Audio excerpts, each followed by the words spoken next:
ठोकर लगने से भी इंसान ना सुधरे तो उसकी मर्जी, वरना पत्थर ने तो अपना काम कर ही दिया था। Hello friends, future topic study में आपका स्वागत है। मैं शेखर शर्मा आज आपको को इम्पोर्टेंट क्वेश्चन कराने जा रहा हूं, जो कि CITES इंट्रेंस एग्ज़ाम और CITES जो कि फाइनल एग्ज़ाम 2022-23 बैच में जितने स्टूडेंट CITES कर रहे हैं, मेरे दोस्त साथी, उनके लिए ये बहुत कारगर साबित होने वाला है। इम्पोर्टेंट क्वेश्चन है जिसे मैं आपने पढ़ भी लिया होगा। आज आप मेरे साथ इसको रिवाइज कर लीजिए। जो क्वेश्चन आपको आता है वो अच्छी बात है, आपको आ रहा है। अगर आ रहा है तो उसको अपडेट कर लीजिए, नहीं आ रहा है तो आज इसको सीख लीजिए। ज़्यादा टाइम नहीं लेते हैं क्योंकि क्वेश्चन बहुत सारे हैं। इसको PDF करा देंगे। अगर PDF देखने के बाद अगर आपको लगे कि नहीं ऐसी क्वेश्चन की और ज़रूरत है तो कमेंट में करें कि और भाई मेरे दोस्त ऐसे क्वेश्चन मेरे लिए और लाओ। अगर वीडियो अच्छा लगे तो थैंक यू भी ज़रूर लिखें। इससे आपके एक एक कमेंट से, या फिर आपको कोई डाउट हो तो डाउट ज़रूर लिखें। सबके मन में डाउट होता है लेकिन बोलते बहुत कम ही लोग हैं। आपका डाउट कितने लोगों के लिए वो वरदान साबित होगा। तो जो भी हो आप अपने कमेंट के जरूर बताएं। हमारे व्हाट्सएप ग्रुप से जुड़ जाएं और टेलीग्राम ग्रुप से जुड़ के PDF और ले लें और अपने एग्ज़ाम को तैयारी करें। तो सब चलते हैं सबसे पहले क्वेश्चन की तरफ। तो सबसे पहला क्वेश्चन कह रहा है कि माइक्रोमीटर में डेटम लाइन और ग्रेजुएशन किस पे अंकित होते हैं। तो माइक्रोमीटर में डेटम लाइन और ग्रेजुएशन जो कि है बैरल पे अंकित होते हैं। बैरल को क्या बोलते हैं, सिल्यू भी बोलते हैं। और जो कि है बाकी सब पार्ट को बारे में बताया गया है, स्पिंडल, फ्रेम और एनविल सब माइक्रोमीटर के पार्ट हैं। दूसरा क्वेश्चन कह रहा है ट्राई स्क्वायर के दो भाग होते हैं। तो ट्राई स्क्वायर देखे होंगे, ऐसा होता है, नीचे का पार्ट थोड़ा मोटा होता है, जिसे हम ट्राई स्क्वायर को क्या बोलते हैं, हिंदी में गुनिया भी बोलते हैं। तो इसके दो पार्ट होते हैं, इसको ब्लेड बोलते हैं और इसको हम लोग स्टॉक बोलते हैं। तो ब्लेड और स्टॉक, ऑप्शन नंबर C इसका राइट आंसर हो जाएगा। देखिए तीसरा क्वेश्चन आपका कह रहा है कि माइक्रोमीटर में 0.03 mm ऋणात्मक त्रुटि है। यदि माइक्रोमीटर 40.53 mm नापता है तो सही रीडिंग क्या होगा। तो रीडिंग में इतना बात याद रखना है, अगर त्रुटि ऋणात्मक है तो प्लस करेंगे, अगर त्रुटि धनात्मक होती तो माइनस करेंगे। आपको इतना बात याद रखना है। तो क्या हो जाएगा, रीडिंग है 40.53 और त्रुटि ऋणात्मक है तो जोड़ देंगे 0.03, तो इसको प्लस करेंगे तो 40 पॉइंट कितना हो जाएगा, यहाँ देखिए 40.53 है, इसमें 0.03 जोड़ देंगे तो 40.56 इसका राइट आंसर हो जाएगा। कौन सा राइट आंसर हो जाएगा, ऑप्शन नंबर B इसका राइट आंसर हो जाएगा। चलते हैं 4 नंबर क्वेश्चन की ओर। 4 नंबर क्वेश्चन कह रहा है कि जब जैसे का वर्कपीस को डील करते हैं तो किरासन तेल का उपयोग शीतलक में करता है। ये क्वेश्चन लगभग बहुत से एग्जाम में पूछे जा चुके हैं। तो किरासन तेल का, केरोसिन तेल का उपयोग है जो कि है एल्युमिनियम का, अगर आप ड्रिल करते हैं तो उसमें केरोसिन तेल का प्रयोग किया जाता है। चलते हैं 5 नंबर क्वेश्चन की तरफ। कह रहा है ग्राइंडिंग व्हील पर निम्न में से कौन सा बॉन्ड अति प्रयुक्त होता है। तो ग्राइंडिंग व्हील में विट्रीफाइड बॉन्ड सबसे अधिक प्रयोग होता है। नीचे के दिए गए कौन सा क्रॉस पिन हैमर है। तो देख लेते हैं। पिन जो होता है, देखिए हैमर के जो ऊपर वाले भाग होते हैं उसी को पिन बोलते हैं। और ये हो गया आपका फेस, हो गया फेस ये हो जाता है, नीचे वाला हो जाता है। और ये आपका आई होल हो जाएगा जो कि अंडाकार होता है। आई होल में ही हैंडल फिट होता है। अगर हम पिन की बात कर ले तो कौन सा हैमर क्रॉस पिन पूछा है, तो हैंडल के जो क्रॉस में होता है ये वाला, देखिए हैंडल के जो क्रॉस में होता है वही आपका क्रॉस पिन होगा। तो हैंडल के क्रॉस में कौन सा है, हैंडल के देख सकते हैं ये आपका ऐसे हैंडल लगा है तो इसके क्रॉस में है, तो ऑप्शन आपका C सही हो जाएगा, क्रॉस पिन हैमर। देखिए क्रॉस पिन हैमर पूछा गया है तो क्रॉस पिन के लिए आंसर C हो जाएगा। अब नेक्स्ट क्वेश्चन है कि सामान्य उद्देश्य के लिए बेंच वाइस की ऊंचाई कितनी होती है। तो सामान्य उद्देश्य के लिए आपकी बेंच वाइस की ऊंचाई होती है 106 सेंटीमीटर। या फिर पूछ दिया जाता है कि मनुष्य के केहूनी के ऊंचाई के बराबर होती है बेंच वाइस की ऊंचाई। देखिए नीचे दिए गए आरेख में मशीन को पहचानना है। ये कौन सा मशीन है, तो ये आपका है, बताइए कौन सा मशीन हो जाएगा। ये आपका स्लॉटर मशीन है। नेक्स्ट क्वेश्चन है 9 नंबर, खराद मशीन का बेड बना होता है। तो खराद मशीन का जो बेड बना होता है वो किसका बना होता है?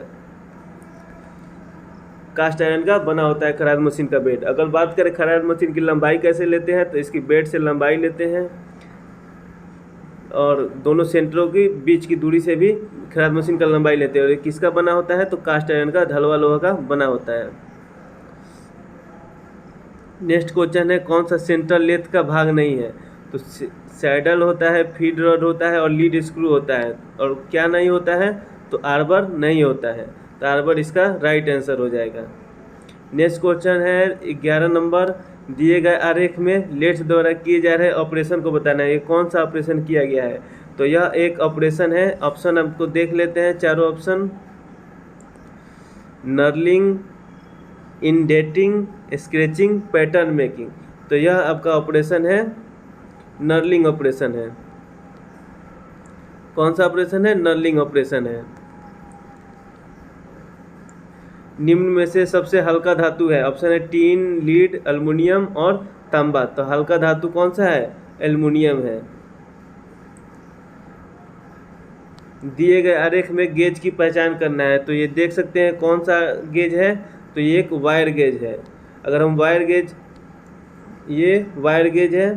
अगर हम वायर गेज की बात कर ले तो जैसे जैसे इसमें नंबरों की संख्या बढ़ती है मोटाई घटती है। जैसे जैसे नंबरों की संख्या घटती है मोटाई बढ़ती है। यहाँ पे देख रहे हैं 0 नंबर की मोटाई कितनी है? 1 नंबर, 2 नंबर, 3 नंबर। ये ऐसे भी क्वेश्चन पूछा जा सकता है। 14 नंबर क्वेश्चन है निम्न में से कौन सा अर्ध तरल स्नेहक है? तो अर्ध तरल स्नेहक क्या क्या हो जाता है? ग्रीस हो जाता है।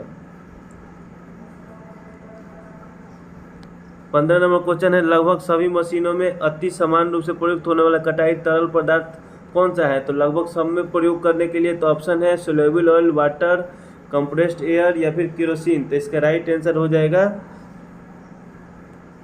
Soluble oil. 16 नंबर क्वेश्चन है छेद को अंतिम रूप से बड़ा करने के लिए किस कटाई औजार का प्रयोग करते हैं? तो अंतिम रूप से बड़ा करने के लिए आपका हो जाएगा, देखिए, छेद को अंतिम रूप से बड़ा करने के लिए किस कटाई, और इंग्लिश में अगर पढ़ेंगे तो आपको क्लियर डाउट हो जाएगा। Which of this cutting tool is use to finish करने की बात करें, फिनिश और लार्ज, जहाँ लार्ज की जगह पर फिनिश की बात आ जाए तो वहाँ रीमर हो जाएगा। वहीं केवल लार्ज की बात करता है तब जाके आपका बोरिंग होता है। अगर बात कर ले, अगर ये ड्रिल कर दिया, ड्रिल में केवल फिनिश कर रहे हैं तो आपका रीमिंग हो जाएगा। यही अगर बोरिंग टूल से ऐसे बड़ा करते हैं तो ये आपका हो जाएगा बोरिंग हो जाता है। और टेप्स जो है, टेप से इंटरनल थ्रेड काटते हैं और डाई से जो है एक्सटर्नल थ्रेड काटते हैं। तो इसका राइट आंसर क्या हो जाएगा? रीमर हो जाएगा, फिनिश एंड लार्ज होल्स के लिए। विद्यमान छेद के अंत में बेवलिंग करने के क्या कहते हैं? तो जैसे कोई होल हो गया, अगर होल के अंत में किनारे पर लास्ट में बेबल मतलब कि ऐसे तिरछा करने को क्या कहते हैं? तो उसे हम लोग कहते हैं काउंटर सिंकिंग। क्या बोलते हैं? Counter sinking. अब रही बात, हम बता दें काउंटर बोरिंग क्या होता है। तो अभी मैंने बताया कोई होल है, उसको होल को बड़ा करने को क्या बोलते हैं? काउंटर बोरिंग कहते हैं। स्पॉट फेसिंग है, अगर कोई होल हो गया उसको स्पॉट पे वाशर लगाने के लिए उसमें ऊपरी सतह को फिनिश करना स्पॉट फेसिंग कहलाता है।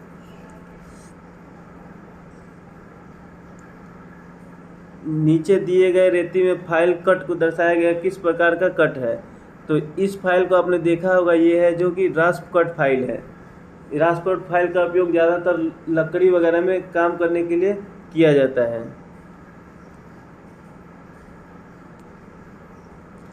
हेक्सा ब्लेड का नीचे दिखाए गए अनुसार मोड़ते हैं, इसे कौन सा कहते हैं? तो यह एक प्रकार का सेट है। ऑप्शन सी इसका राइट आंसर हो जाएगा। देखिए, यह एक प्रकार का कागज होता है जिसे कठोर और खुरदरे सतहों को चिकना बनाने के लिए प्रयोग किया जाता है। इसे कहते हैं, ऑप्शन है rigid paper, tough paper, hard paper या फिर एमडी पेपर। तो इसका राइट आंसर हो जाएगा एमडी पेपर। एमडी पेपर आप देखे भी होंगे। नीचे दिए गए आरेख में 4 विभिन्न इस्पातों के स्पार्क गुणों को बताया गया है। तो उच्च कार्बन इस्पात का प्रतिनिधित्व करता है। तो इसका राइट आंसर हो जाएगा ऑप्शन नंबर ए। ये फिगर देख के याद करने वाला क्वेश्चन है। निम्न में से कौन सा ऑक्सी एसिटिलीन प्रकार का लौह नहीं है? देखिए ऑप्शन है neutral flame, natural flame, oxidising flame, carburising flame. तो इसको ध्यान से अगर ऑप्शन पढ़िएगा तो नेचुरल फ्लेम नहीं होता है, न्यूट्रल होता है। तो इसका राइट आंसर क्या हो जाएगा? राइट आंसर हो जाएगा ऑप्शन बी।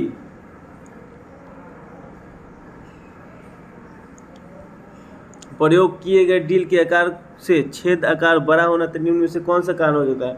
ऑप्शन बहुत ज़्यादा फीड, हेलिक्स एंगल का सटीक नहीं होना, लिप एंगल का सटीक नहीं होना, कटिंग एज की समान लंबाई। तो इसका राइट आंसर हो जाएगा ऑप्शन डी। और कटिंग एज की असमान लंबाई है तो इसका कारण छेद का आकार बड़ा हो सकता है या फिर शुद्ध नहीं बनेगा।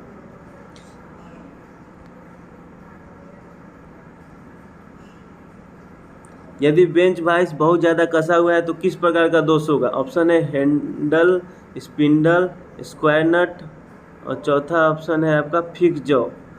किस दोष होने की संभावना है? तो अगर जो है ज़्यादा कस जाता है वाइस तो इसके स्पिंडल के खराब होने की संभावना होती है। ऑप्शन बी राइट आंसर हो जाएगा।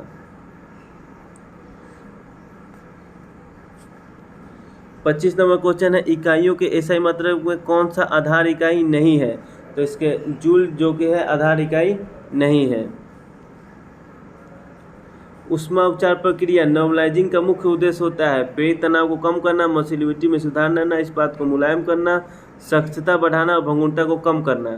तो इसका राइट आंसर हो जाएगा नॉर्मलाइजिंग जो है प्रेरित तनाव को कम करने के लिए किया जाता है। ऊष्मा उपचार प्रक्रिया एनीलिंग क्या है? तो एनीलिंग जो कि है आपका ऑप्शन देख लेते हैं, increase toughness, increase softness, increase hardness, और चौथा ऑप्शन नीचे है भंगुरता बढ़ाने के लिए। तो एनीलिंग जो कि है इन मृदुता बढ़ाने, सॉफ्टनेस बढ़ाने के लिए किया जाता है।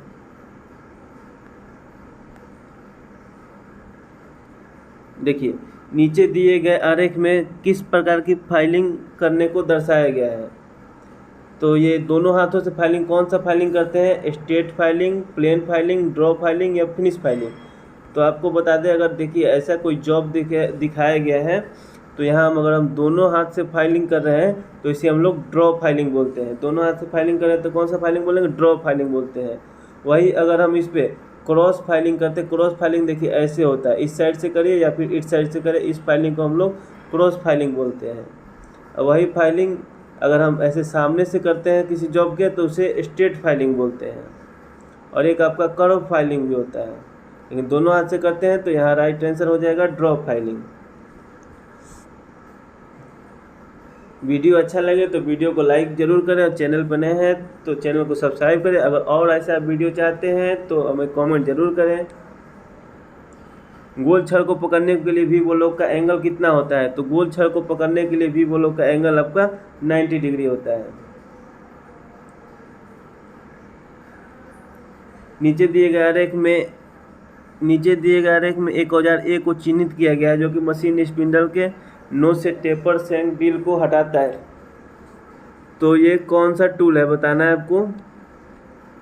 वेज, ड्रिफ्ट है, लीवर है और शाफ्ट है। तो राइट आंसर आपका हो जाएगा ड्रिफ्ट है। जो टूल निकाला जा रहा है ये आपका क्या है? Drift. Option B right answer हो जाएगा। ऑक्सी एसिटिलीन वेल्डिंग इक्विपमेंट का प्रयोग करने से पहले लीकेज की जांच करने के लिए प्रयोग किया जाता है।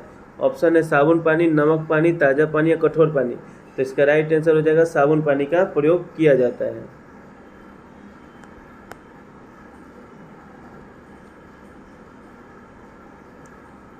स्लॉट की चौड़ाई को मापने के लिए किस कैलिपर का प्रयोग किया जाता है? स्लॉट की चौड़ाई को मापने के लिए किस कैलिपर का प्रयोग किया जाता है?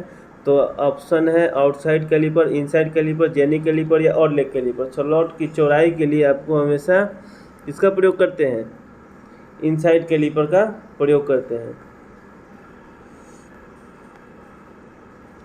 33 है इनमें से कौन सा सिंकेज फिट का उदाहरण है? तो सिंकेज फिट का उदाहरण ऑप्शन है लकड़ी के रिम पर काट रिम, रेल व्हील पर टायर, बाइसिकल रिम पर टायर, शाफ्ट पर फ्लाई व्हील और तो ऑप्शन राइट आंसर क्या हो जाएगा? राइट आंसर जो भी मैं क्वेश्चन कर रहा हूँ मेरे आंसर बोलने से पहले आप अपना अपना आंसर कॉपी पर लिख लें या फिर वीडियो को रोक दें उतने टाइम, अगर आप तुरंत आंसर नहीं बता पा रहे हैं तो, और बाद में कमेंट करें कि सर मेरा इतना हुआ या मेरे दोस्त इतना मैंने सही किया। जो कि 200 क्वेश्चन मैं आज करवाने वाला हूँ, 200 क्वेश्चन में से इतना मैंने किया। और अगर आप चाहते हैं कि एग्ज़ाम में अच्छा नंबर लाए, आपका सिलेक्शन हो जाए, तो मेरे साथ बने रहे, क्वेश्चन ज़रूर करें पूरा। तो इसका राइट आंसर हो जाएगा ए, लकड़ी के रिम पर काट रिम। चलते हैं 34 नंबर क्वेश्चन में, निम्न से कौन सा कथन सही है? क्लियरेंस फिट हमेशा इंटरफेरेंस देता है। दूसरा ऑप्शन है इंटरफेरेंस हमेशा क्लियरेंस देता है। इंटरफेरेंस फिट कभी क्लियरेंस तो कभी इंटरफेरेंस देता है। ट्रांजिशन फिट कभी क्लियरेंस तो कभी इंटरफेरेंस देता है। तो इसका राइट आंसर हो जाएगा डी। अगर हम ट्रांजिशन फिट की बात करें तो ट्रांजिशन में दोनों क्यों आता है? क्योंकि ट्रांजिशन फिट में वो आता है कि आपने पढ़ा होगा होल और शाफ्ट होता है, तो इसमें शाफ्ट का साइज होल के साइज से कम या ज़्यादा हो सकता है, इसीलिए ये जो कि है ट्रांजिशन फिट में आएगा। आप पढ़े होंगे फिट के 3 प्रकार होते हैं, क्लियरेंस, इंटरफेरेंस और ट्रांजिशन। 35 नंबर हमारा क्वेश्चन है, रिवेट ज्वाइंट में प्लेट को शुरू से अंत तक रखते हैं और कवर प्लेट से जोड़ते हैं, तो यह कौन सा ज्वाइंट कहलाता है? ऑप्शन है lap joint, butt joint, edge joint, corner joint. तो इसका राइट आंसर हो जाएगा बट ज्वाइंट। गेज मूलतः गेज क्या है? तो गेज है, ऑप्शन है आपका measuring instrument, checking instrument, rectifying instrument, installation instrument. तो गेज जो कि है चेकिंग इंस्ट्रूमेंट है, चेक करने वाला औजार है। इनमें से कौन सा सीट पतला होता है? तो इनमें से कौन सा सीट पतला होता है? अभी मैंने वायर गेज की जब बात हुई थी तो बताया था इसमें कि जैसे जैसे नंबरों की संख्या बढ़ती है सीट जो कि है पतला हो जाता है। तो अब बताइए कौन सा सीट पतला होगा? तो ऑप्शन डी इसका राइट आंसर। और जैसे जैसे नंबर की संख्या घटती जाएगी सीट की मोटाई बढ़ती जाएगी, ये आपको याद रखना है। चलते हैं 38 नंबर पर, भारतीय मानक के अनुसार स्लिप गेज के एक विशेष सेट में कितने होते हैं? ऑप्शन 81, 112, 120 और 130। तो 38 का बी आंसर राइट हो जाएगा। स्लिप गेज के एक विशेष सेट में 112 पीस होते हैं। और आपको बता दें, अगर 2 टुकड़ा है स्लिप गेज, इसको अगर रगड़ के जोड़ा जाता है तो क्या कहलाता है? रिंगिंग प्रोसेस कहलाता है। ये भी आपको ध्यान रखना है। देखिए 39 नंबर क्वेश्चन है, दिए गए आरेख में स्पार्क प्लग गैप की जांच करने के लिए प्रयोग किया जा रहा है, तो किसका प्रयोग किया जा रहा है? तो ऑप्शन है snap gauge, feeler gauge, leaf gauge और लिमिट गेज। तो 39 का आपका बी फीलर गेज की देखिए पत्तियों का ऐसे सेट में होता है फीलर गेज। नीचे दिखाए गए थ्रेड, नीचे किस प्रकार का थ्रेड दिखाया गया है? तो थ्रेड में आपको देखिए थ्रेड से नहीं समझ में आएगा, लेकिन यहाँ देखिए कोण बताया गया है कि 45 डिग्री किसका कोण होता है। तो हम यहाँ पे देखेंगे 45 डिग्री किसका कोण होता है। ऑप्शन ए दिया गया है बटरस थ्रेड, और ऑप्शन बी दिया हुआ है, ऑप्शन बी दिया है नकल थ्रेड, ऑप्शन सी दिया है एक्मे थ्रेड, और ऑप्शन डी दिया है ब्राउन सब थ्रेड।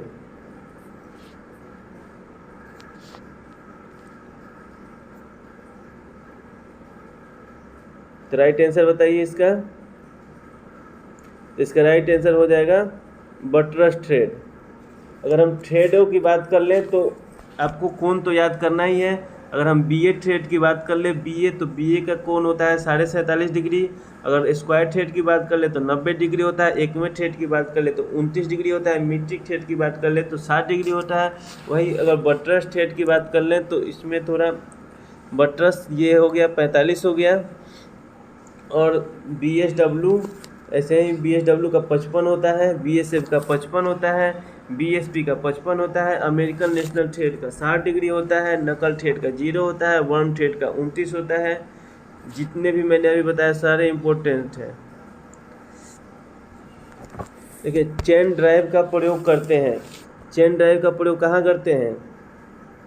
तो ऑप्शन है spur gear, sprocket, worm gear, ideal gear. तो चेन ड्राइव का हम लोग प्रयोग जो है स्प्रोकेट में करते हैं। घूर्णी चाल क्या है?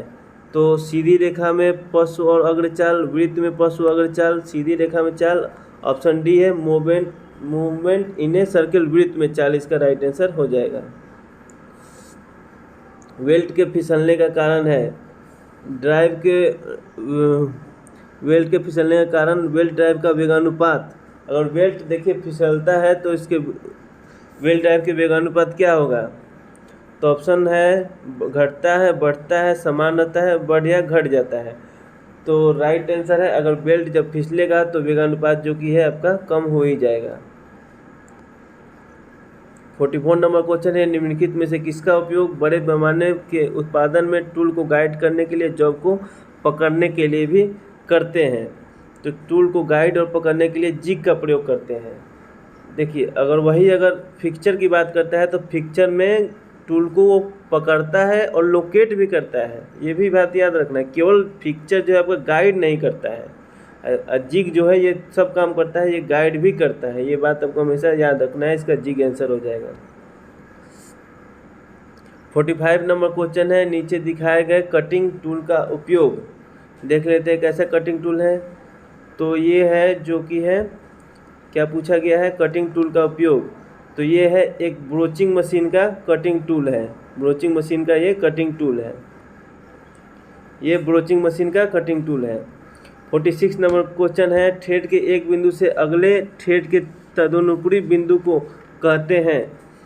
तो ऑप्शन है लीड, पिच, ट्रेवल और गैप। तो एक थ्रेड से अगर कटी हो तो एक थ्रेड से दूसरे थ्रेड के बीच की दूरी क्या कहलाती है? ये पिच कहलाती है। और एक चक्कर में चली गई दूरी जो कि होती है वो कहलाती है लीड कहलाती है। तो यहाँ राइट आंसर हो जाएगा ऑप्शन बी। नीचे है निम्न आरेख बताता है, ये क्या बताता है? तो देख के बताना ये क्या है, ये टैप है, नट है, स्प्लिट डाई है या वाशर है? तो ये जो है आपका स्प्लिट डाई है।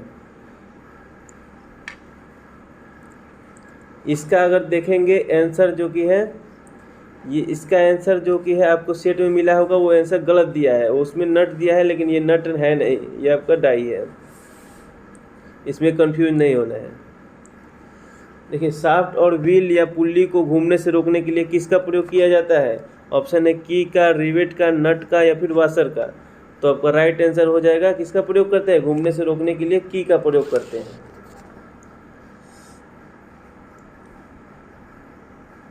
49 नंबर क्वेश्चन, निम्न आरेख में किस प्रकार का नट जो कि है वो दिखाया गया है?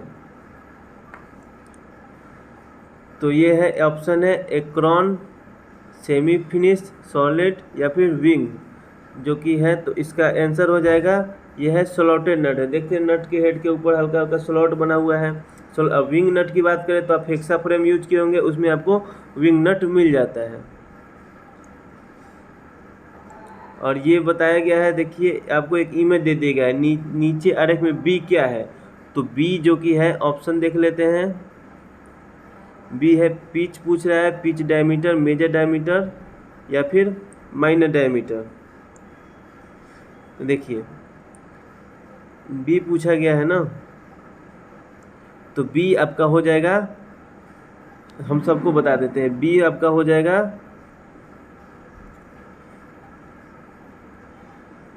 ऑप्शन कहाँ गया, हाँ बी आपका हो जाएगा मेजर डायमीटर। ऑप्शन नीचे हो रहा है इसलिए दिक्कत होता है। बी हो जाता है आपका मेजर डायमीटर और सी हो जाता है आपका अंदर वाला है तो माइनर डायमीटर, ई हो जाएगा आपका पिच डायमीटर। इनके बीचों बीच गया है ना तो इसलिए पिच डायमीटर हो जाएगा।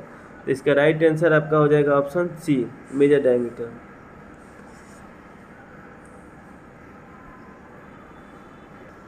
ये अभी हमारा जो कि है 50 क्वेश्चन कंप्लीट हो गया है। आज आपको पता है कि मैं 200 क्वेश्चन का सीरीज करवाने जा रहा हूँ, तो इसके आगे के जो 50 क्वेश्चन है वो आपको राहुल सर करवाने वाले हैं। तो अब राहुल सर आपको आगे के 50 क्वेश्चन करवाएंगे।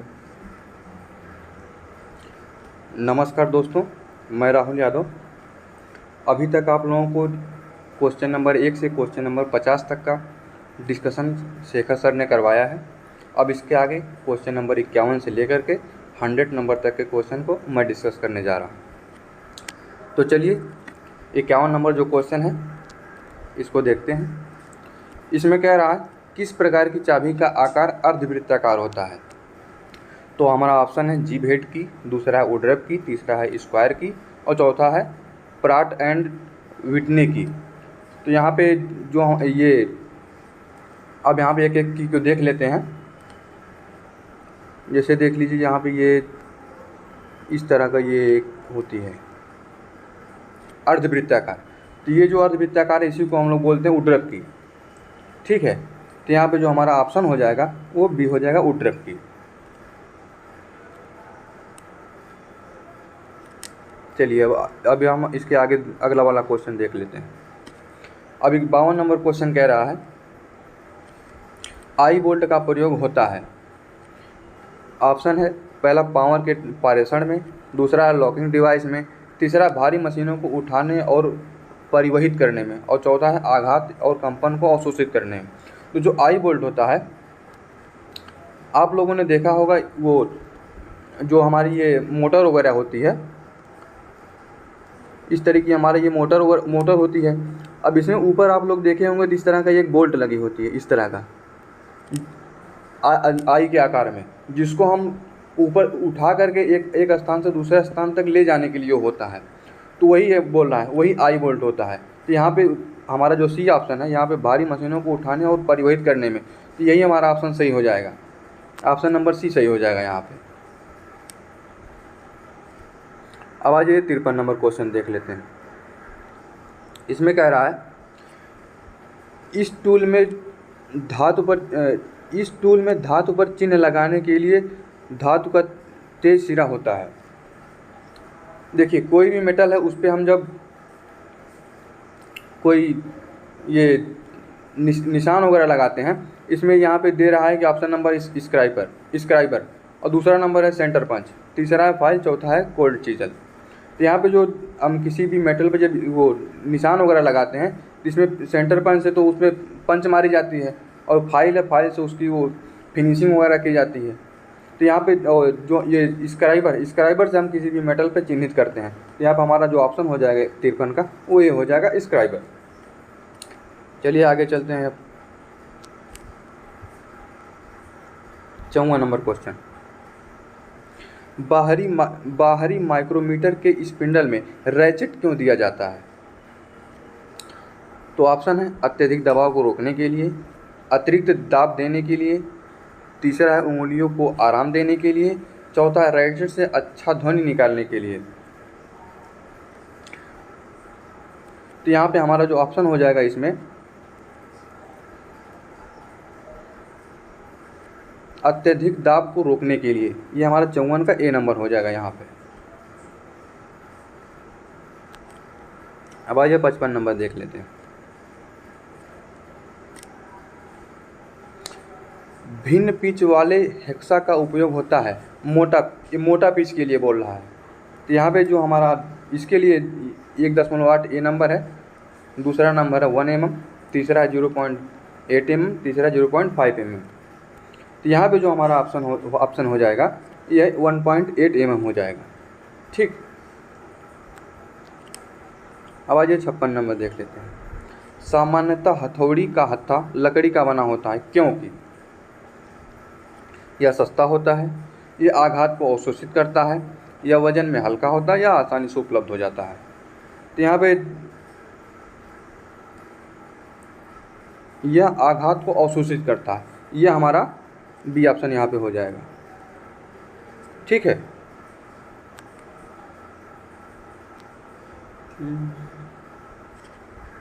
चलिए अब 57 नंबर देख लेते हैं। फाइल का कौन सा भाग कठोर और टेम्पर होता है। ए नंबर है टैग, बी नंबर है फेरुल, सी नंबर है बॉडी और डी नंबर है हैंडल। तो जो हमारी बॉडी होती है इसको हम हार्ड और टेम्पर करते हैं। सी ऑप्शन हमारे यहाँ पे सही हो जाएगा। कीवे को 58 नंबर, कीवे को बनाने के लिए किस छेनी का प्रयोग होता है। पहला है फ्लैट चीजल, दूसरा क्रॉस कट चीजल, तीसरा राउंड नोच चीजल और चौथा है डायमंड पॉइंट चीज़ल। तो यहाँ पे कीवे बनाने के लिए क्रॉस कट चीज़ल का हम लोग प्रयोग करते हैं। बी नंबर सही हो जाएगा यहाँ पे। 59 नंबर, लैपिंग के संबंध में कौन सा कथन सत्य नहीं है? पहला ऑप्शन है यह एक धीमा प्रोसेस है। बी नंबर है यह एक अपघर्षक प्रोसेस है।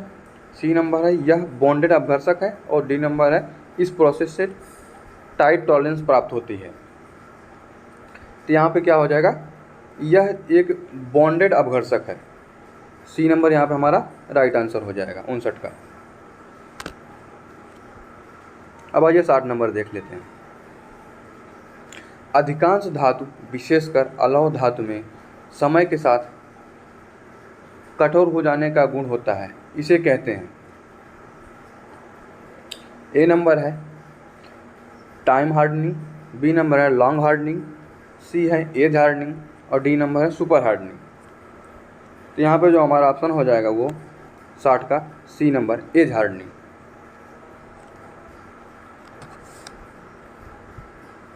61 नंबर देख लेते हैं। निम्न में कौन अप्रत्यक्ष मापन औजार है? मतलब हम किसको वर्कपीस से डायरेक्ट कांटेक्ट में नहीं रखते हैं। पहला है इनसाइड कैलिपर। बी है वर्नियर कैलिपर। सी है यूनिवर्सल बेवल प्रोटेक्टर। और डी नंबर है इनसाइड माइक्रोमीटर। तो यहाँ पे जो इनसाइड कैलिपर है इसका प्रयोग हम लोग प्रत्यक्ष रूप से नहीं करते हैं। तो यहाँ पे 61 का ए नंबर ऑप्शन सही हो जाएगा। 62 नंबर, वर्नियर कैलिपर का न्यूनतम गणना होती है। तो इस जो यहाँ पे इसका कहने का मतलब एक जो वर्नियर कैलिपर इसका लिस्ट काउंट कितना होता है, तो वर्नियर कैलिपर का जो लिस्ट काउंट होता है 0.02 mm होती है। यहाँ पे इसका डी ऑप्शन सही हो जाएगा।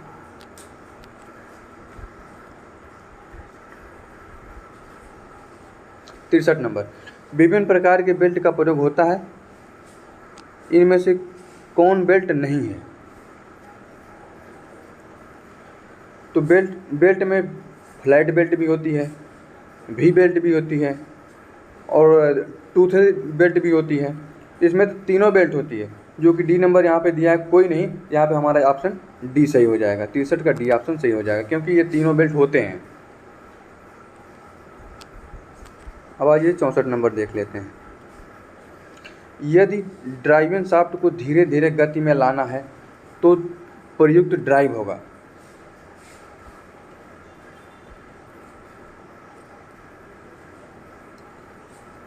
अब यहाँ पे दिया है एक ए नंबर में कपलिंग क्या होती है कि हम जब दो शाफ्टों को ज्वाइंट करते हैं तो कपलिंग के द्वारा हम लोग करते हैं। तो यहाँ बात है कि कपलिंग है तो कपलिंग शाफ्ट को ज्वाइंट करने के लिए होता है। और जहाँ पे ये गियर की बात कर लें तो गियर क्या करता है, एक स्थान से दूसरे स्थान तक आपस में कांटेक्ट, एक दूसरे गियर से कांटेक्ट करके वो पावर को ट्रांसमिट करता है।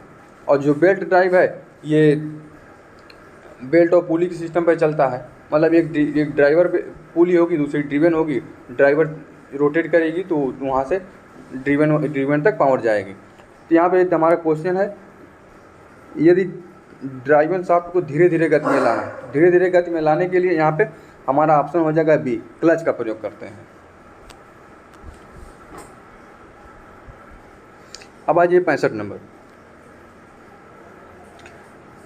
जब बंद द्रव्य पर दाब लगाते हैं तो यह बिना घटे सभी दिशाओं में पारिषित होता है और अंतर्विष्ट क्षेत्र में समकोण पर कार्य करता है, यह कथन है।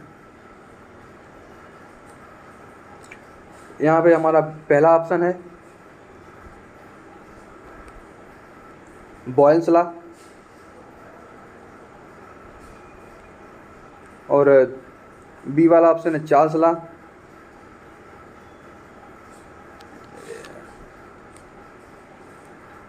सी ऑप्शन है पास्कल लॉ और चौथा ऑप्शन है हुक्स लॉ।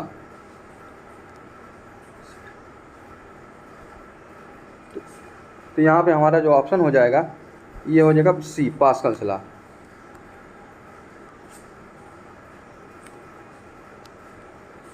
अब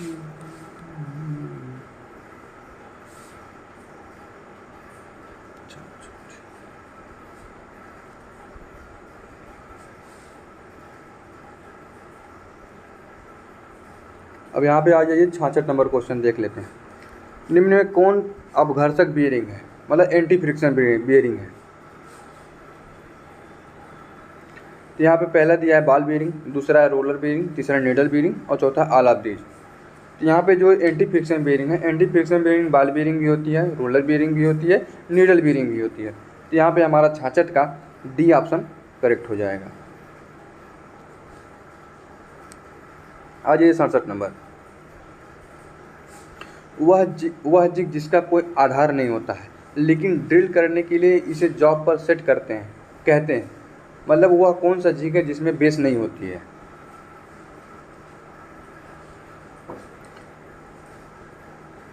पहला ऑप्शन है बॉक्स जिग, दूसरा सैंडविच जिग, तीसरा चैनल जिग और चौथा ऑप्शन है टूनियन जिग। यहाँ पे जो हमारा चैनल जिग होता है इसमें नीचे जिग में नीचे बेस नहीं होती है, तो हमारा 67 का सी ऑप्शन करेक्ट हो जाएगा। 68 नंबर। पीपीई से अभिप्राय है, मतलब पीपीई जो होता है इसका फुल फॉर्म क्या है। इसका फुल फॉर्म होता है पर्सनल प्रोटेक्टिव इक्विपमेंट। तो यहाँ पे 68 का सी ऑप्शन सही हो जाएगा।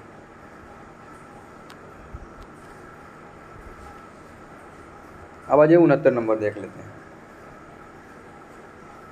जिस बॉक्स में सामान्य दवा, रुई, पट्टी आदि होती है उसे कहते हैं, मतलब वह कौन सा बॉक्स है जिसमें सामान्य दवा, रुई, पट्टी आदि रखी होती है। तो यहाँ पे ऑप्शन पहला है मोल्ड, दूसरा है कूलेंट, तीसरा है फर्स्ट एड, चौथा है टूल। तो यहाँ पे जो हमारा ऑप्शन हो जाएगा 69 का ये सी हो जाएगा फर्स्ट एड, क्योंकि इसी में हम दवा, रुई, पट्टी आदि सब इसी में रखते हैं। ये फर्स्ट एड हमारा करेक्ट आंसर हो जाएगा 69 का सी नंबर।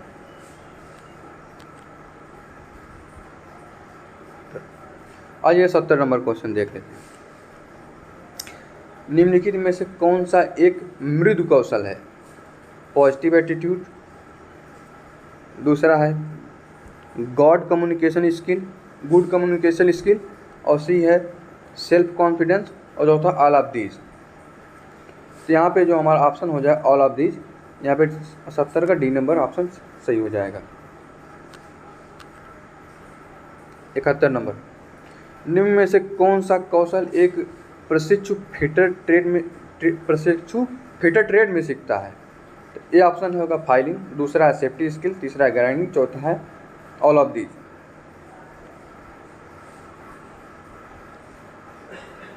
तो यहाँ पे हमारा ऑप्शन हो जाएगा 71 का फाइलिंग भी हम सीखते हैं, सेफ्टी स्किल भी सीखते हैं, ग्राइंडिंग भी सीखते हैं। तो यहाँ पर हमारा ऑल ऑफ दीज ऑप्शन हो जाएगा डी नंबर, 71 का डी नंबर हो जाएगा।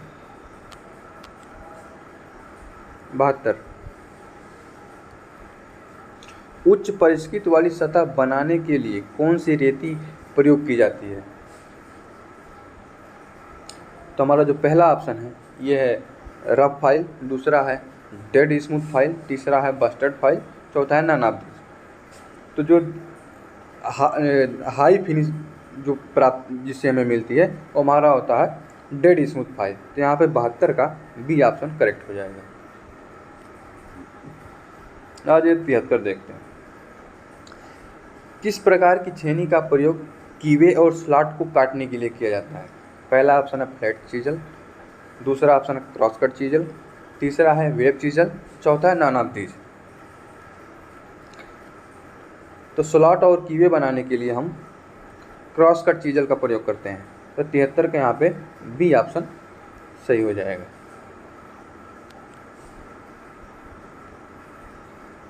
चौहत्तर नंबर। निम्नलिखित में से कौन सा पिलर ड्रिलिंग मशीन का एक हिस्सा है। पहला है बेस, दूसरा है फीड हैंडल, तीसरा मोटर कंट्रोल, चौथा ऑल ऑफ दीज। तो ये यहाँ पे तीनों ही पिलर ड्रिलिंग मशीन का हिस्सा है, इसलिए यहाँ पे हमारा 74 का डी नंबर ऑप्शन करेक्ट हो जाएगा। अजय 75 नंबर। निम्नलिखित में से कौन सी ट्विस्ट ड्रिल का एक हिस्सा है। यहाँ पे कह रहे हैं ट्विस्ट ड्रिल का कौन सा हिस्सा है। बॉडी है A number, B number shank है, C number both body and shank दोनों। तो यहाँ पे जो हमारी बॉडी और शंक ये दोनों ही हमारे ट्विस्ट ड्रिल का हिस्सा होती है, इसलिए हमारा 75 का सी नंबर ऑप्शन करेक्ट हो जाएगा। 76 नंबर, कटिंग स्पीड को क्वेश्चन मार्क में व्यक्त किया जाता है। ए ऑप्शन है मीटर, दूसरा है मिनट, मीटर प्रति मिनट, और पहला है मीटर, दूसरा है मिनट पर मीटर, सी है मीटर प्रति मिनट, और चौथा है पर मिनट। तो जो हमारा ये कटिंग स्पीड होती है इसको हम मीटर प्रति मिनट में लिखते हैं। तो यहाँ पर 76 का सी ऑप्शन करेक्ट हो जाएगा।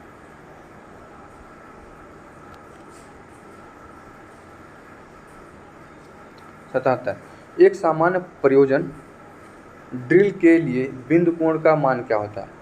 मतलब एक जनरल पर्पज के लिए जो हमारी ड्रिल बिट होती है उसका पॉइंट एंगल कितना होता है। तो सामान्य पर्पज के लिए हम लोग 118 डिग्री का प्रयोग करते हैं। तो हमारा 77 का सी नंबर करेक्ट हो जाएगा।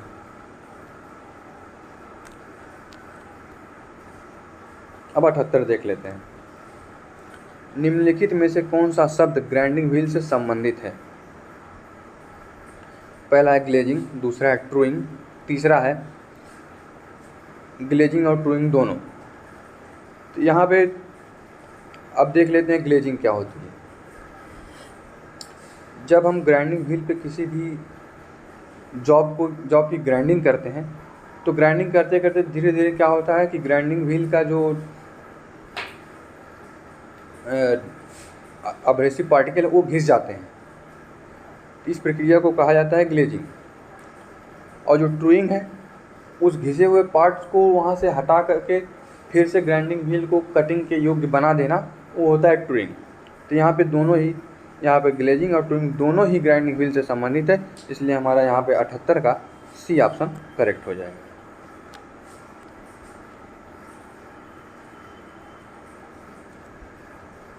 उन्यासी, चित्र में किस प्रकार के ग्राइंडर को दर्शाया गया है। ये चित्र है। पहला ऑप्शन है bench grinder, B option hand grinder, तीसरा पेडस्टल ग्राइंडर, चौथा नानाबदी। तो ये जो ग्राइंडर है ये पेडस्टल ग्राइंडर है। तो यहाँ पे 69 का हमारा सी ऑप्शन करेक्ट हो जाएगा।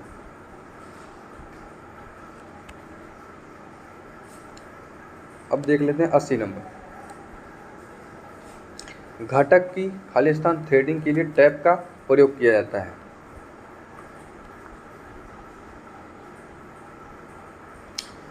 पहला है एक्सटर्नल, दूसरा इंटरनल, तीसरा बोथ एक्सटर्नल या इंटरनल। तो जो हम टाइपिंग करते हैं तो हम किसी भी वर्कपीस में उसके इंटरनल पार्ट में थ्रेडिंग करते हैं। तो यहाँ पे इसका 80 का बी नंबर करेक्ट हो जाएगा।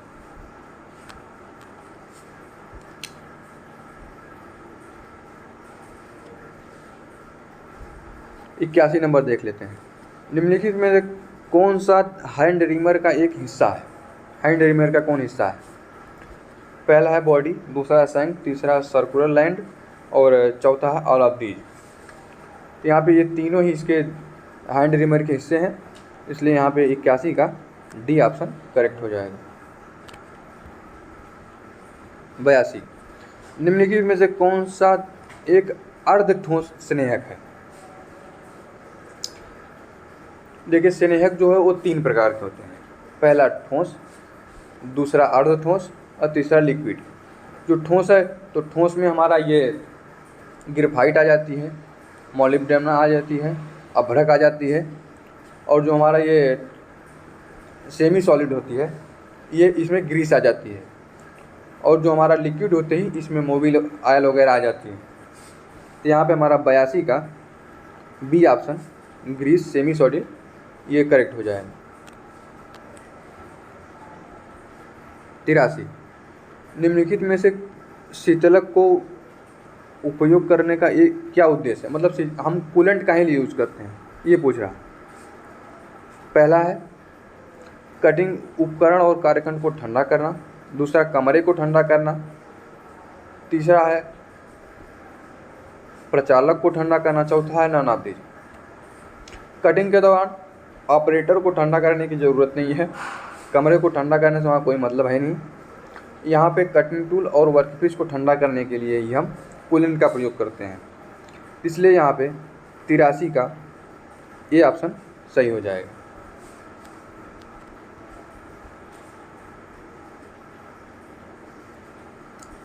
चौरासी, चित्र में दर्शाए गए उपकरण का नाम बताइए। ऑप्शन है माइक्रोमीटर और वर्नियर कैलिपर, डायल टेस्ट और चौथा है नानाबीज। तो यहाँ पे जो हमारे सामने दिख रहा है ये है वर्नियर कैलिपर का फिगर। तो यहाँ से 84 का बी ऑप्शन करेक्ट हो जाए। अभी आप लोगों को ऊपर एक ये वर्नियर कैलिपर से एक क्वेश्चन मिली थी, वहाँ पे उसका पूछा था कि वर्नियर कैलिपर का लिस्ट काउंट कितना होता है। वर्नियर कैलिपर का लिस्ट काउंट 0.02 mm होती है। अगर हम वही बात कर ले माइक्रोमीटर की, तो माइक्रोमीटर का जो लिस्ट काउंट होता है वो 0.01 mm होती है। तो चलिए इसके आगे अब 85 नंबर देख लेते हैं। बेवल प्रोटेक्टर का प्रयोग खाली स्थान मापन के लिए किया जाता है। ऑप्शन ए है कोण, बी है लंबाई, तीसरा गहराई और चौथा है भार। बेवल प्रोटेक्टर का जो प्रयोग हम करते हैं वो कोण को मापने के लिए करते हैं। तो यहाँ पे 85 का ए नंबर करेक्ट हो जाएगा। 86, डायल टेस्ट इंडिकेटर का प्रयोग निम्न में से किस काम में किया जाता है। पहला शाफ्टों की समांतरता की जांच करने के लिए, दूसरा छिद्रों की केंद्रीकरण की जांच करने के लिए और चौथा है समतलता और समांतरता के लिए सपाट सतहों की जांच करने के लिए और चौथा है आलाब्दी।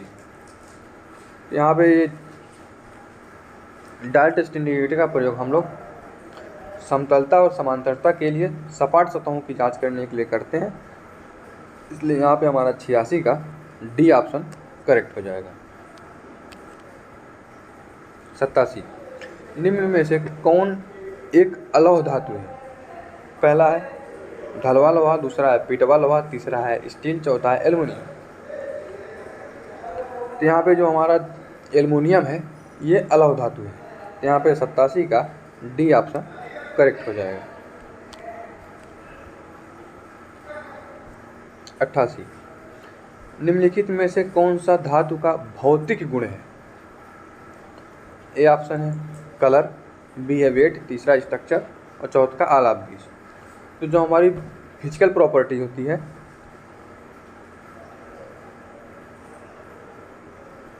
ये कलर भी होती है, वेट भी होती है, स्ट्रक्चर भी होती है। तो यहाँ पे हमारा 88 का डी ऑप्शन करेक्ट हो जाएगा। 89, स्टील कार्बन और किसका एक मिश्र धातु होता है। तो जो स्टील होती है एक कार्बन और लोहे का मिश्र धातु होती है। यहाँ पे हमारा 89 का सी ऑप्शन करेक्ट हो जाएगा।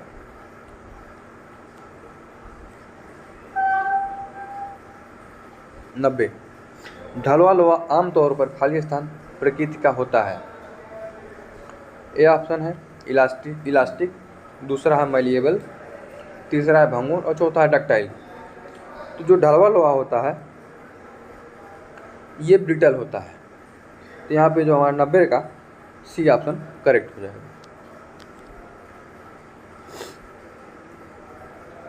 और रही बात ढलवा की, तो ढलवा लोहे का ही हमारा जो लेथ का बेड होता है वो ढलवा लोहे का ही बना होता है, जिस पे हम लोग फ्लेम हार्डनिंग करते हैं।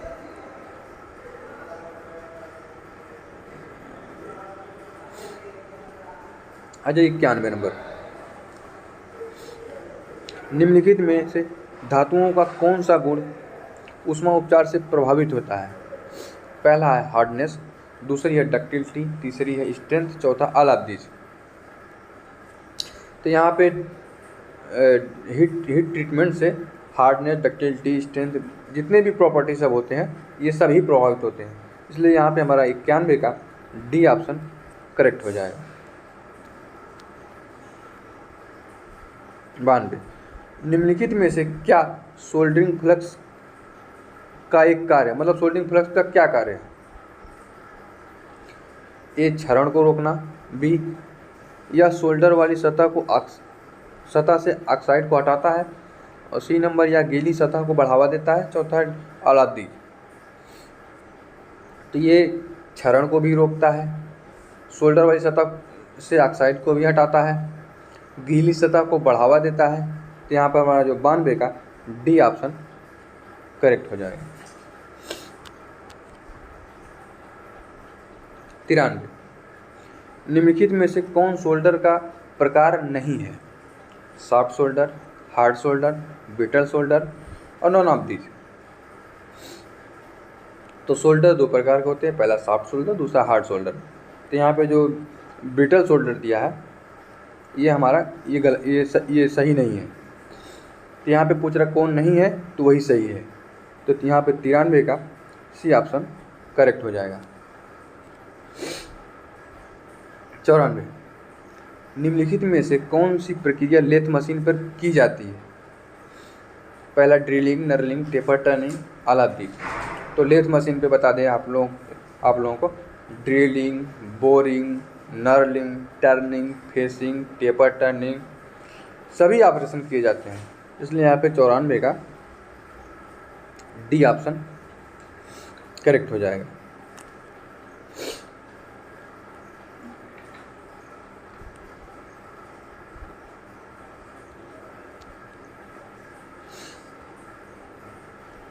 यहाँ पे है ड्रिलिंग। तो ड्रिलिंग में आप लोगों को बता दूं, जो हम वर्कपीस होती है, वर्कपीस को हम लोग चक में होल्ड करते हैं, और जो हमारा ड्रिल बिट होता है इसको हम टेल स्टैक में होल्ड करते हैं।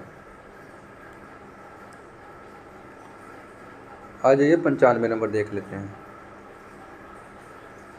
लेथ मशीन पर ड्रिलिंग करते समय ड्रिल को बांधते हैं। अभी हमने आपको ऊपर बताया है कि ड्रिल को हम कहाँ बांधते हैं, तो हम ड्रिल को टेल स्टैक में बांधते हैं, और जो हमारी वर्कपीस होती है उसको हम चक में बांधते हैं, जो कि रोटेट करते रहता है, और हमारा ये जो ड्रिल बिट होता है जो टेल स्टैक में लगी रहती है इसको हम आगे पीछे करते रहते हैं। हमारा जो ये ड्रिल बिट होता है ये सिर्फ आगे पीछे गति करता है, ये रोटेट नहीं करता है। इसमें सिर्फ और सिर्फ ड्रिलिंग के दौरान वर्कपीस ही रोटेट करती है। तो यहाँ पे हमारा 95 का ए ऑप्शन करेक्ट हो जाएगा। 96 दिए गए टूल की पहचान करें। पहला है टिप क्लीनर, दूसरा है वेल्डिंग स्क्रीन, तीसरा है इलेक्ट्रो होल्डर और चौथा है नन ऑफ दीज। तो ये जो हमारे फिगर में दिखाई दे रहा है ये इलेक्ट्रोड होल्डर है, जिसका प्रयोग हम वेल्डिंग में इलेक्ट्रोड को पकड़ने के लिए करते हैं। तो यहाँ पे 96 का सी ऑप्शन करेक्ट हो जाएगा। 97 निम्नलिखित में से कौन सी गैस स्वयं नहीं जलती है लेकिन दहन में सहायक होती है? पहला है ऑक्सीजन, दूसरा है नाइट्रोजन, तीसरी है आर्गन, चौथा है नॉन ऑफ दीज। तो जो हमारी ऑक्सीजन होती है ये स्वयं जलती नहीं है लेकिन ये जलने में सहायक होती है। तो हमारे यहाँ पर 97 का ए ऑप्शन करेक्ट हो जाएगा। अब आप लोगों को बता दें कि आग को लगने के लिए हमें 3 चीज़ की ज़रूरत होती है। सबसे पहली चीज़ तो ऑक्सीजन की ज़रूरत पड़ती है, दूसरी चीज़ हमें टेम्परेचर की ज़रूरत पड़ती है, और तीसरी हमें फ्यूल की ज़रूरत होती है। जब तक ये तीनों ही रहेंगे तभी आग लगेगी।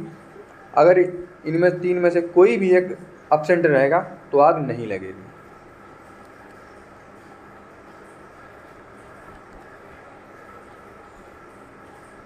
अब 98 नंबर देखें। चित्र में दिए गए मशीन की पहचान करें। ये मशीन रही, ऑप्शन है milling machine, drilling machine, shaper machine, CNC machine. तो ये ना तो मिलिंग मशीन है, ना ही ड्रिलिंग मशीन है, और ना ही शेपर मशीन है। ये है सीएनसी लेथ मशीन, जो कि लेथ मशीन की ही तरह होती है। लेथ मशीन को यदि हम कंप्यूटर के द्वारा ऑपरेट करें तो वही हमारी आज के मॉडर्न युग में CNC मशीन कहलाती है। तो यहाँ पे हमारा 98 का D option CNC lathe machine correct हो जाए। 99 खाली स्थान, आकार की अधिकतम सीमा और आकार की न्यूनतम सीमा के बीच अंतर, मतलब हमारी कोई वर्कपीस है उसकी मैक्सिमम लिमिट और मिनिमम लिमिट के बीच का जो डिफरेंस है उसे पूछ रहा है। तो आप लोगों को बता दें, ये हमारी कोई जॉब है जिसकी हम यहाँ पे इसकी जो चौड़ाई है इसको हम ले लेते हैं 10 mm, 10 mm ले लेते हैं। अब हमने इसको बनाना स्टार्ट किया तो ये हो सकती है कि 10.01 mm की बन जाए, या हो सकती है 9.99 mm की बन जाए। मतलब एग्जैक्ट नहीं बन पाती है। जितनी हमें इसकी बेसिक जो डायमेंशन होती है बनाते हैं तो उससे या तो बढ़ जाती है या घट जाती है। तो जो हमारी ये 10 से जो बढ़ जा रही है ये हमारी मैक्सिमम लिमिट हो जाती है, और जो हमारी 10 से घट जा रही है ये हमारी मिनिमम लिमिट हो जाती है। तो 10.01 जो है यहाँ पे हमारी मैक्सिमम लिमिट हो गई, और जो हमारी 9.99 है ये हमारी मिनिमम लिमिट हो गई। तो यही कह रहा है कि मैक्सिमम लिमिट और मिनिमम लिमिट के बीच का जो गैप है वो उसे क्या कहते हैं, तो उसे हम टॉलरेंस कहते हैं।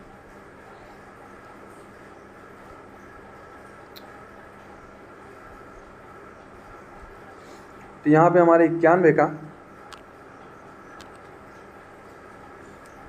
ये 99 का ए नंबर करेक्ट हो जाएगा।